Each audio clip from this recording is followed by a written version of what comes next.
Assalamu alaikum. In today's class, we will discuss about cathode rays and discovery of electron.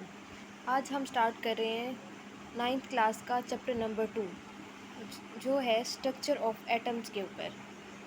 इसमें जो theories हैं और experiment किए गए थे स्ट्रक्चर ऑफ एटम को फाइंड आउट करने के लिए कि आल दो एटम वो इंडिविजिबल है यानी कि फर्दर डिवाइड होता है या नहीं होता, उसको ये चीज़ मालूम करने के लिए जो केमिस्ट ने, जो साइंटिस्ट, फिज़िकिस्ट ने एक्सपेरिमेंट्स किए थे, उनकी थ्योरीज़ और उनके एक्सपेरिमेंट्स के बारे में इस चैप्टर में बताया गया।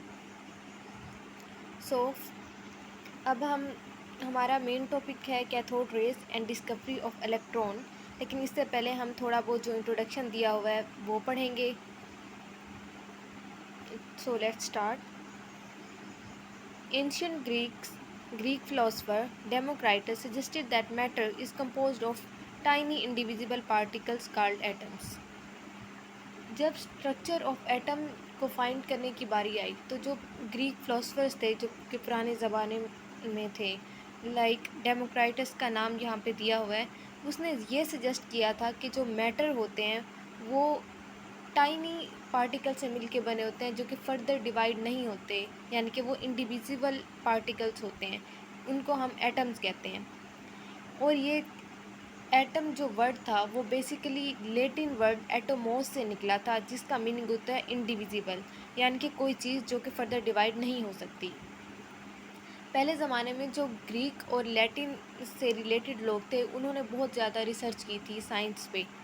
उन्होंने बहुत ज़्यादा फ़िलोसफीज़ भी बनाई थी अपनी, और बहुत ज़्यादा काम किया था साइंस पे, एस्ट्रोनॉमी पे, तो उनका इस पे बहुत काम है। In the beginning of 19th century के स्टार्ट में जॉन डाल्टन ने एटॉमिक थ्योरी प्रेजेंट की थी, और उस एटॉमिक थ्योरी में उसने यही बात की थी कि जो एटम्स हैं वो इंडिविजिबल पार्टिकल्स हैं जिनसे मैटर बना होता है। तो उसकी प्रॉपर स्टेटमेंट ये थी कि all matter is made up of very small indivisible particles called atoms, यानी कि एटम कोई भी इंडिविजिबल ना डिवाइड होने वाला छोटा पार्टिकल है जिससे सारे के सारे मैटर्स बनते हैं। Till the end of 19th century it was considered that atom can not be subdivided, और 19th सेंचुरी के एंड तक यही ही समझा जाता था कि एटम फर्दर डिवाइड नहीं हो सकता। लेकिन जब 20th सेंचुरी का स्टार्ट था उसके शुरू में एक्सपेरिमेंट्स किए थे कुछ साइंटिस्ट ने, जिनमें Goldstein, J Thomson, Rutherford, Bohr और सम अदर साइंटिस्ट थे। उन्होंने ये बात देखी कि जो एटम है वो इंडिविजिबल नहीं है, बल्कि वो उसके अंदर सब एटॉमिक पार्टिकल्स पाए जाते हैं जो कि हैं इलेक्ट्रॉन, प्रोटॉन एंड न्यूट्रॉन।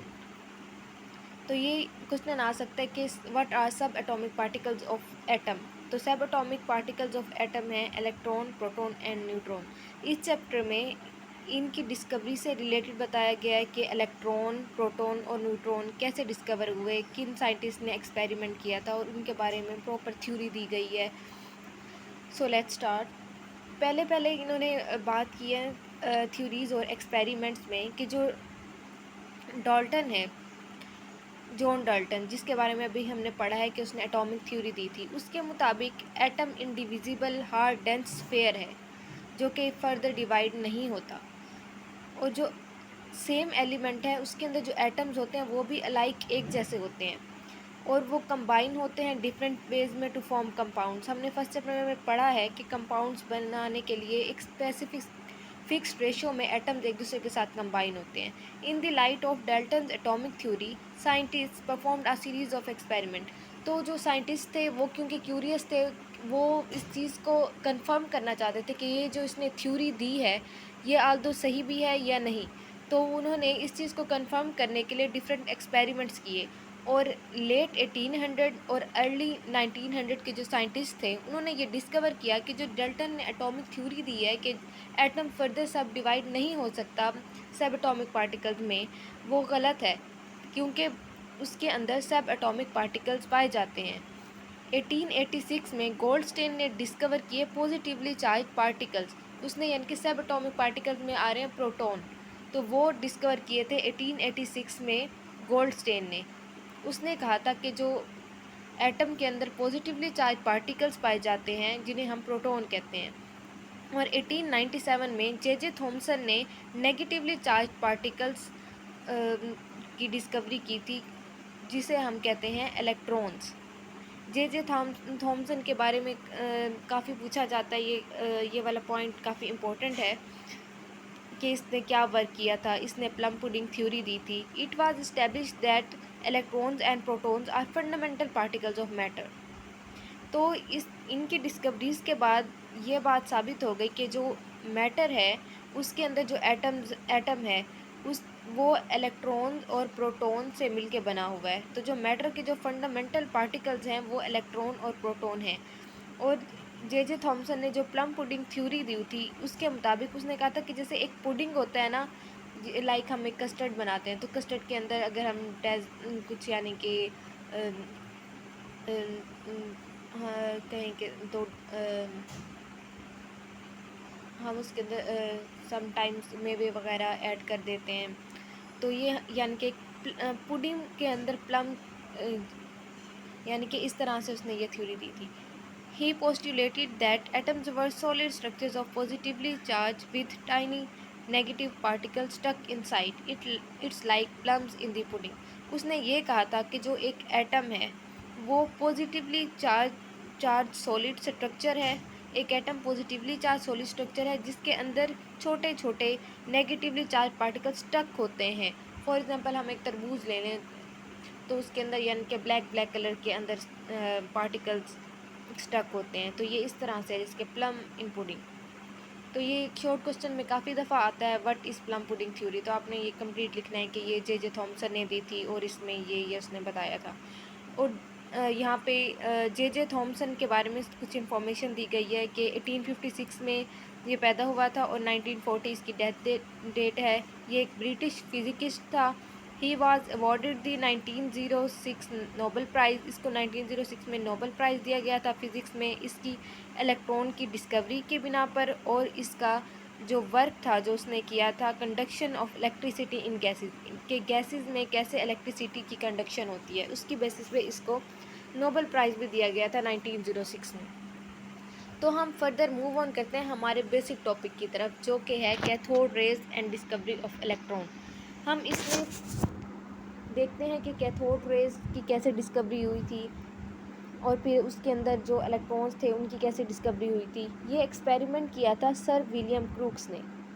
1895 में सर विलियम क्रूक्स ने एक एक्सपेरिमेंट परफॉर्म किया था। उसने लिया था एक डिस्चार्ज ट्यूब जो कि ग्लास से मिलके बना हुआ था। उस डिस्चार्ज ट्यूब के अंदर उसने गैसेस को फिल किया और उसने लो प्रेशर पे इलेक्ट्रिक करंट को उस डिस्चार्ज ट्यूब के अंदर से पास करवाया। अब यहाँ पे देखें तो एक डिस्चार्ज ट्यूब जो कि ग्लास से बनी हुई है, ये एक डिस्चार्ज ट्यूब है। इसके अंदर दो इलेक्ट्रोड हैं, एक कैथोड और एक एनोड, और इस डिस्चार्ज ट्यूब को गैस से फिल किया हुआ है।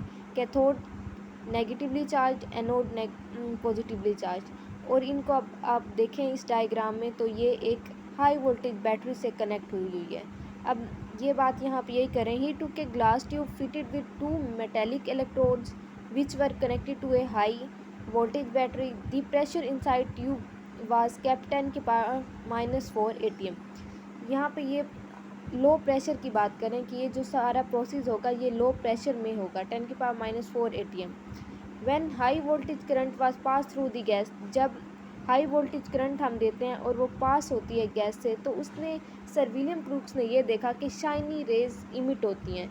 और ये शाइनी रेज क्योंकि वो कैथोड से इमिट होती हैं और एनोड की तरफ जाती हैं, इसीलिए उसने इन रेज़ को कैथोड रेज़ का नाम दिया था।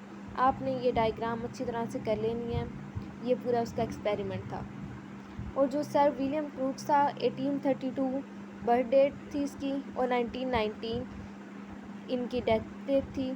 वाज ए ब्रिटिश केमिस्ट, ये एक ब्रिटिश केमिस्ट था। हमने पीछे पढ़ा कि जे थॉमसन एक ब्रिटिश फिजिकिस्ट था, जबकि sir William crooks British chemist और फिजिकिस्ट थे। He was pioneer of vacuum, क्यों जो वैक्यूम ट्यूब्स थी उनको बनाने में इन्होंने काफ़ी काम किया था। ही वर्कड ऑन स्पेक्ट्रोस्कोपी, और उन्होंने स्पेक्ट्रोस्कोपी पे भी काम किया था। स्पेक्ट्रोस्कोपी में ना बेसिकली ऑर्गेनिक मॉलिक्यूल्स होते हैं, उनको ले लेते हैं और उनकी स्ट्रक्चर फाइंड आउट करते हैं। अब ये सारा हमने कैथोड रेज की डिस्कवरी के बारे में पढ़ा। अब हम पढ़ते हैं कि प्रॉपर्टीज़ क्या होती हैं कैथोड रेज की, और इलेक्ट्रॉन्स कैथोड रेज में कैसे उसने फाइंड आउट किए। The cathode rays were studied in detail and their properties were determined which are given below. 7 properties दी गई हैं यहाँ पे, जो कि अच्छी तरह से याद कर लेनी है आपने। These rays travel in straight lines perpendicular to the cathode surface. अगर आप पीछे ये देखें इसकी डायग्राम में, तो ये कैथोड से निकल रही हैं और ये बिल्कुल परपेंडिकुलर है, यानी कि 90 का एंगल बना रही हैं, और ये बिल्कुल स्ट्रेट लाइन में मूव करती हैं। अब हम आ जाते हैं सेकंड पॉइंट की तरफ। They can cast a sharp shadow of an opaque object if placed in their path. अगर इन कैथोड रेस के रास्ते में हम एक ओपेक ऑब्जेक्ट रख देते हैं जिसके अंदर से लाइट पास आउट नहीं हो सकती, तो हम देखेंगे कि ये जो कैथोड रेज हैं ये उसका शेडो बना देती हैं अगर वो हम उसके रास्ते में रख दें तो। और अब हम आ जाते हैं इसके थर्ड पॉइंट की तरफ। They are deflected towards positive plate in an electric field showing that they are negatively charge. अगर हम इनकी नेचर देखें तो ये नेगेटिवली चार्ज हैं, क्योंकि ये डिफ्लेक्ट होती हैं पॉजिटिव प्लेट की तरफ जब हम इलेक्ट्रिक फील्ड प्रोवाइड करते हैं, जो कि इस बात का प्रूफ देते हैं कि ये नेगेटिवली चार्ज है। क्योंकि हमें पता है कि जो नेगेटिव होता है पार्टिकल होता है वो पॉजिटिव की तरफ जाता है, और जो पॉजिटिव पार्टिकल होता है वो नेगेटिव की तरफ जाता है। सेम रिपल्शन, और जो ऑपोजिट होते हैं वो इसको अट्रैक्ट करते हैं। ये बेसिक रूल है। और फोर्थ पॉइंट ये है कि they raise temperature of the body on which they fall. जब भी ये किसी बॉडी के ऊपर गिरते हैं तो ये उसका टेम्परेचर बढ़ा देते हैं, जो इसके बात को प्रूव करता है कि इनके अंदर हीट होती है। J Thomson discovered their charge to mass ratio.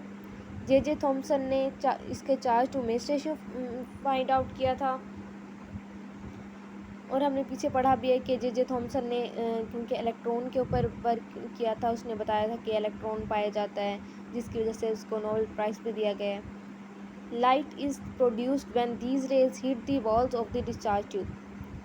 और जब ये रेज डिस्चार्ज ट्यूब की वॉल्स को हिट करती हैं तो ये लाइट प्रोड्यूस करती हैं। हमने पीछे पढ़ा है जब उसने एक्सपेरिमेंट परफॉर्म किया था तो उसने कहा था कि ये शाइनी रेज है क्योंकि ये लाइट प्रोड्यूस करती हैं। और 7th पॉइंट में ये कहता है, it was found that same type of rays were emitted no matter which gas and which cathode was used in the discharge tube. Discharge tube में हम कोई भी गैस ले लें, हीलियम ले लें, नियोन ले लें, आर्गोन ले लें, कोई भी हम गैस ले लें, और चाहे हम किसी भी मेटल या किसी भी चीज़ का बना हुआ कैथोड ले लें, तो हम ये देखेंगे कि जो इलेक्ट्रॉन्स हैं वो सेम ही प्रोड्यूस होंगी, same type of cathode rays produce होंगी। ये पॉइंट बहुत इम्पोर्टेंट है। ये अक्सर औकात आ जाता है, MCQ टाइप में आ जाता है कि क्या अगर कैथोड को हम चेंज कर दें या हम गैस को चेंज कर दें तो nature of cathode rays change होगी या नहीं। तो वो चेंज नहीं होती, वो सेम रहती है। All these properties suggested that the nature of cathode rays is independent of nature of gas present in the discharge tube or material of the cathode। ये यहाँ पे वही बात कर रहे हैं कि वो nature of cathode rays gas जो कि डिस्चार्ज ट्यूब में हो या मटेरियल कैथोड का कोई भी हो, वो उसके ऊपर डिपेंड नहीं करता। The fact that they cast the shadow of an opaque object suggests that these are not rays but they are fast moving material particles। और क्यों जब हम रख देते हैं एक ओपेक ऑब्जेक्ट जिसके अंदर से यानी कि रेज पास आउट नहीं हो सकती, तो ये उसका क्योंकि शेडो बना देता है, तो इसलिए हम कहते हैं कि ये जो रेज हैं कैथोड रेज, ये फास्ट मूविंग मटेरियल पार्टिकल से मिलके बने हुए हैं, जिनको हम इलेक्ट्रॉन्स का नाम देते हैं। Since all the materials produce same type of particles, it means all the materials contain electrons. क्योंकि जो गैसेस हैं और जो कैथोड हैं वो किसी भी मटेरियल के बने हुए हों, लेकिन वो same type of cathode rays को प्रोड्यूस करते हैं, तो ये बात हम इससे एज्यूम कर लेते हैं कि मटेरियल चाहे कोई भी हो, उसके अंदर इलेक्ट्रॉन्स पाए जाएंगे जो आगे फर्दर मूव करते हैं। As we know, materials are composed of atoms, hence the electrons are fundamental particles of atoms. और ये इन्होंने बात की कि जैसे कि हमें पता है कि सारे मैटर्स जो होते हैं वो एटम से मिलके बने होते हैं, इसलिए हम कह देते हैं कि जो फंडामेंटल पार्टिकल है एटम्स का वो इलेक्ट्रॉन है। तो फर्स्टली जो हमने देखा कि इस पूरे लेक्चर में पहले ये माना जाता था कि एटम जो होता है वो इंडिविजिबल होता है,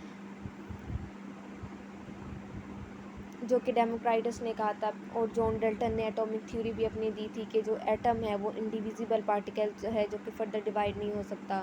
लेकिन फिर जो बाद में आने वाले साइंटिस्ट थे लाइक 1886 में गोल्डस्टेन था, उसने प्रोटॉन्स जो कि पॉजिटिवली चार्ज पार्टिकल्स हैं उनके बारे में डिस्कवरी दी। और 1897 में जे थॉमसन ने बताया कि जो नेगेटिवली चार्ज पार्टिकल्स पाए जाते हैं एटम के अंदर जिन्हें हम इलेक्ट्रॉन्स कहते हैं। और फिर उसने प्लम पुडिंग थ्योरी अपनी दी। और उसके बाद फिर डिस्कवरी ऑफ कैथोड रेज जो कि सर विलियम क्रूक्स ने दी थी कि जब हम एक डिस्चार्ज ट्यूब लेते हैं जो कि ग्लास से मिलकर बनी होती है, उसके अंदर हम फिल कर देते हैं गैस को, और फिर हम 2 इलेक्ट्रोड से कनेक्ट कर देते हैं बैटरी को। जब हाई वोल्टेज देते हैं तो लो प्रेशर पे हम देखते हैं कि इलेक्ट्रॉन्स कैथोड से पॉजिटिवली चार्ज एनोड की तरफ मूव करते हैं, और इसलिए उसने इसको कैथोड रेज का नाम दिया था क्योंकि कैथोड रेज से निकल रहे हैं और एनोड की तरफ निकल जा रहे हैं। और फिर प्रॉपर्टीज़ के बारे में हमने पढ़ा कि ये रेज जो हैं ये परपेंडिकुलर हैं क्योंकि कैथोड सरफेस है, इसलिए हम और ये हमने सेकंड पढ़ा कि ये कोई भी ओपेक ऑब्जेक्ट इनके रास्ते में रख दें तो ये उसका शेडो बना देते हैं। थर्ड हमने पढ़ा कि ये के नेगेटिवली चार्ज हैं कि अगर हम इलेक्ट्रिक फील्ड प्रोवाइड करें तो हम देखते हैं कि ये पॉजिटिव प्लेट की तरफ डिफ्लेक्ट हो जाते हैं। और हमने फोर्थ पढ़ा कि ये किसी बॉडी के ऊपर गिरें तो ये उसका टेम्परेचर बढ़ा देते हैं। फिफ्थ हमने पढ़ा कि जे थॉमसन जो होता है ने उसका charge to mass ratio find out किया था, और जो उसकी जब ये किसी भी चीज़ के ऊपर गिरता है यानी कि उसे स्ट्राइक करता है तो वो लाइट प्रोड्यूस करता है। और लास्टली हमने ये पढ़ा था कि कोई भी कैथोड का मटेरियल हो या कोई भी गैस हम ले लें वो सेम टाइप ऑफ इलेक्ट्रॉन्स यानी कि same type of cathode rays emit करेंगे। और ये जे थॉमसन ने इलेक्ट्रॉन्स के बारे में बताया था कि जो ये कैथोड रेज हैं वो नेगेटिवली चार्ज पार्टिकल से मिलके बने होते हैं जिनको हम इलेक्ट्रॉन्स कहते हैं। That was all about today's lecture. Hope so आपको सारा समझ आ गया होगा। Thank you.